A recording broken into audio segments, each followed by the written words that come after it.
미국 공화당의 바이든을 곧 탄핵시키기 위한 절차에 착수한다는 충격적인 소식이 전해졌습니다. 뿐만 아니라 공화당은 바이든을 탄핵시킨 이후 한국의 뒤통수를 친 인플레이션법을 완전히 없애버리고 한국에 엄청난 특혜를 몰아주는 새로운 법안을 발표할 것으로 전해졌는데요. 한국이 미국 공화당과 손잡았다고 알려지자 이 파일에는 한국의 더 충격적인 일을 꾸미었습니다. 한국산 전기차 보조금 차별은 빙산의 일각에 불과했는데요. 바이든 미국 대통령이 한국을 상대로 몰래 뒤에서 벌인 충격적인 사실들이 전 세계 주요 외신들에 의해 최근 공개되며 논란이 커지고 있습니다. 결국 한국은 유럽과 손을 잡고 미국의 칼을 빼들었고, 한국 기업들은 미국이 아닌 캐나다나 멕시코에 투자를 대신하는 방법 등으로 바이든의 반격을 가하기 시작했는데요. 뿐만 아니라 유럽이 한국에 파격적인 제안을 하면서 한국이 미국 대신 유럽을 최대 투자처로 삼을 수 있을 것으로 알려졌습니다. 이 소식이 전해지면서 크게 충격을 받은 바이든은 한국에 다시 복수하기 위해 너무나도 충격적인 일을 꾸민 것으로 알려졌는데, 가만히 당하고 있을 한국이 아닙니다. 이 계속되는 복수전에 제대로 열받은 한국은 결국 이 사태를 한방에 잠재워버릴 만한 강력한 카드를 꺼내들었는데요. 지금부터의 놀라운 내용 최고 수익률에서 여러분들에게 전해드리겠습니다. 한국산 전기차 보조금 차별로 큰 논란이 되었던 바이든. 하지만 충격적이기도 이것은 빙산의 일각에 불과했습니다. 바이든 행정부가 한국에 벌인 충격적인 만행들의 전 세계 주요 외신들에 의해 공개되면서 한국인들은 큰 충격에 빠졌습니다. 한국의 최후방국이라 여겨졌던 미국의 벌인 행동이라 더욱 더 큰 충격으로 느껴지고 있는데요. 바로 진 할러먼도 미국 상무장관의 월스트리트저널과의 인터뷰에서 충격적인 내용을 밝혔습니다. 이진 할러먼도 미국 상무장관은 6일 나온 월스트리트저널과의 인터뷰에서 미국의 첨단 산업을 지키기 위해 자신과 상무부가 해왔던 사례들을 소개했는데, 바로 이 중에 미국이 한국을 상대로 벌였던 끔찍한 사실을 공개했습니다. 우선 상무부는 지난 2월 대만 글로벌 웨이퍼스가 50억 달러 규모의 독일 투자 계획을 포기하고 대안을 찾기 시작하자 글로벌 웨이퍼스에 접촉했다고 합니다. 참고로 글로벌 웨이퍼스는 세계 3위 웨이퍼 생산업체로 최근 7조 원에 달하는 웨이퍼 생산시설을 지을 곳을 모색하고 있었습니다. 당시 도리스 슈글로벌 웨이포스 대표는 독일을 포기하고 한국에 공장을 지을 계획이라 전했습니다. 실제로 도리스 슈글로벌 웨이포스 대표는 한국을 매우 사랑하는 사람일 뿐만 아니라 한국이 세계 최고의 반도체 인프라를 갖춘 것이라 확신하고 있었습니다. 이에 도리 수출 글로벌에버스 대표는 자신에게 전화를 걸어온 미국 러몬도 상무장관에게 이렇게 말했습니다. 한국에서 최첨단 웨이퍼 공장을 만들면 미국에서 만드는 것보다 비용이 3분의 1밖에 들지 않는다. 그런데 왜 우리가 미국에 투자를 해야 하느냐? 라고 말이죠. 자, 그런데 미국의 여기서도 수출 글로벌 웨이퍼스 회장에 이렇게 답했습니다. 한국에 신 공장을 짓지 말라. 한국에 짓지 말고 미국에 대신 지어주면 우리가 보조금을 원하는 대로 다 주겠다고 라고 말이죠. 여기에 이러한 표현까지 실제로 사용한 것으로 알려졌습니다. 이베인맥 덤매트, 즉 한국에서 지었을 때 가격을 계산해 그보다 좀 더 많은 현금을 미국이 주겠다는 것입니다. 트럼프 전 대통령을 장사꾼이라 맹렬히 비난하던 바이든 행정부는 지금 최후방국의 경제적 이익을 빼앗아가기 위해 뒷거래까지 하며 가로채기를 하고 있습니다. 바이든 행정부의 이런 끔찍한 가로채기 작전에 그로부터 2주 뒤엔 27일 글로벌 퍼넬이 텍사스 주 셔먼에 50억 달러 6조 9천억 원 규모의 신공장을 짓겠다고 발표했습니다. 이 공장은 최대 1,500명의 고용을 창출할 예정이었고, 추후 추가로 공장 추가 신설 계획까지 고려한다면 5,000명에 육박하는 고용을 미국의 한국으로부터 빼석한 것이나 다름없습니다. 더 충격적인 점은 바로 이 글로벌 웨이퍼의 사례가 한국에 투자하려는 글로벌 기업들의 미국이 가로챈 수많은 사례 중 하나에 불과하다는 것입니다. 일각에서는 이와 같은 방법으로 미국이 한국으로부터 빼돌린 투자 규모가 최소 500조 원 이상으로 추정된다고 전했습니다. 이것이 끝이 아닙니다. 미국 외에 한국을 제외한 다른 모든 국가들에서 생산되는 전기차에 보조금을 주지 않기로 했다며 한국만 차별한다고 볼 수는 없습니다.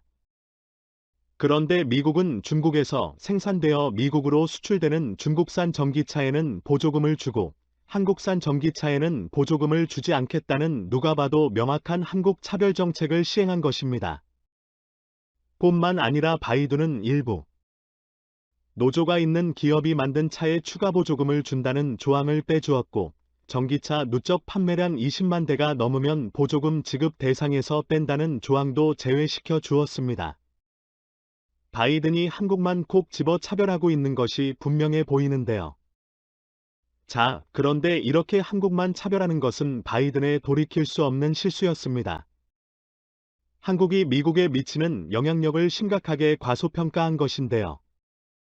2012년 올해 미국 내 신규 일자리 창출을 가장 많이 한 국가들을 보시며 미국이 그토록 좋아하는 대만은 4,500개로 10위에 그쳤고 캐나다, 독일, 중국, 네덜란드, 인도, 프랑스가 각각 4위부터 9위를 차지했습니다.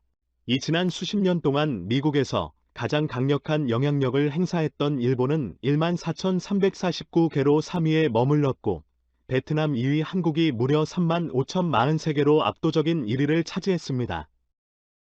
여기서도 중요한 점은 미국 내 한국 기업의 일자리 1개는 1위인 베트남 기업의 일자리 5개와 맞먹는 수준으로 질이 차이가 압도적입니다.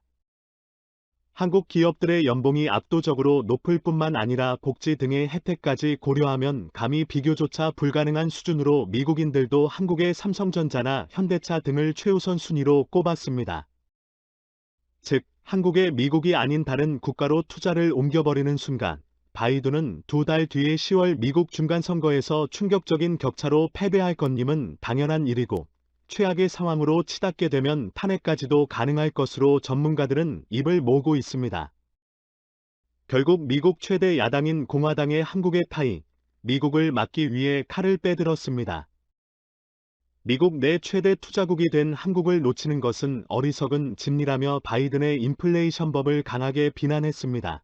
또한 2달 뒤에 열릴 중간선거에서 공화당이 하원을 장악하게 될 경우 바이든을 탄핵시킬 수 있다고 전했습니다.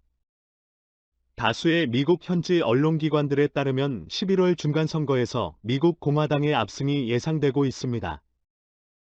이렇게 되면 미국 공화당의 상원과 하원은 모두 장악하게 되며 바이든은 사실상 허수아비 대통령으로 전락하게 됩니다. 도널드 트럼프 전 대통령의 지지를 받은 후보들이 대거 경선을 통과하면서 공화당의 트럼프당이 됐다는 평가가 나오는 가운데 일부는 조 바이든 대통령에 대한 탄핵 추진도 거론하고 있습니다. 30일 미국 의회 전문 매체인 더 힐에 따르면 지난해 바이든 대통령이 취임한 뒤에 최소 10건의 탄핵 결의안이 하원에서 발의됐습니다. 미국 공화당 위원들은 곧 제118대 의회가 시작되는 즉시에 최우선으로 바이든 탄핵을 추진하겠다고 밝혔는데요. 마조리 테일러 그린 하원의원의 대변인은 그는 바이든 대통령이 취임 선서를 하자마자 탄핵을 당했어야 한다고 믿고 있다면서 그는 가능한 빨리 이를 실현시키고 싶어 한다고 말했습니다. 박구 타원 의원은 바이든 대통령은 고의로 국경을 개방해 미국민을 덜 안전하게 만들기 때문에 탄핵당했어야 한다. 고 항상 생각해 왔다라면서 의회는 대통령의 헌법적 책무 수호에 실패할 경우 책임을 물을 의무가 있기 때문에 공화당이 새 당을 수당이 되면 첫날부터 공격적으로 정부 감독 의무를 수행할 준비를 해야 한다고 말했습니다. 미국 공화당은 바이든뿐만 아니라 한국에 대한 차별법에 찬성한 바이든 최측근 모두를 한 번에 탄핵시키려 준비하고 있는 것으로 알려졌습니다.